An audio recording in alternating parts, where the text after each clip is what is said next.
পরিবারের সাথে কাটানো সময়ই আসল সুখ। মাঝে মধ্যে নিজের ব্যস্ততার সময়ের মধ্যেও পরিবারকে একটুখানি সময় দেওয়া আমাদের সবার উচিত।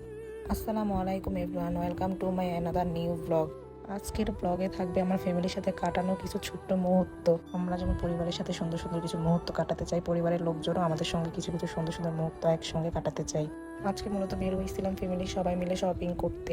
পরিবারের সবাই মিলে যেখানে একসঙ্গে যায় না কেন অনেক আনন্দ কাজ করে। আমাদের মেয়েদের মূল স্বভাব যেখানে সেখানে আয়না দেখলেই ছবি তোলা।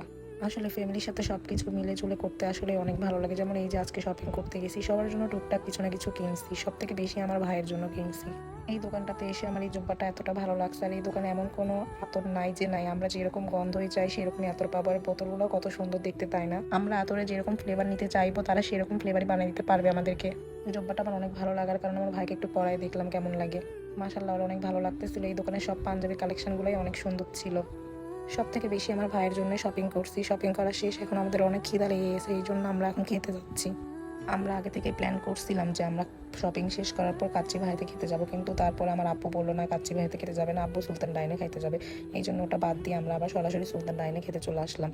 খেতে আসার পর আমরা 1 ঘন্টা বসেছিলাম, তাদের নাকি খাবার শেষ হয়ে গেছে। আর রাজশাহীর অধিকাংশ মানুষই তো জানে সুলতান ডাইনের খাবারের মান অনেক ভালো। আমরা বাঙালি মানুষ ভাই, খাবার শেষ করে হাড্ডি চাবানো এটা আমাদের জাতীয় অভ্যাস। খাওয়া দাওয়া শেষ করে আমরা সোজা বাসায় চলে আসি। এই ছিল আমার আজকের দিনে ফ্যামিলির সাথে কাটানো ছোট্ট একটা মুহূর্ত।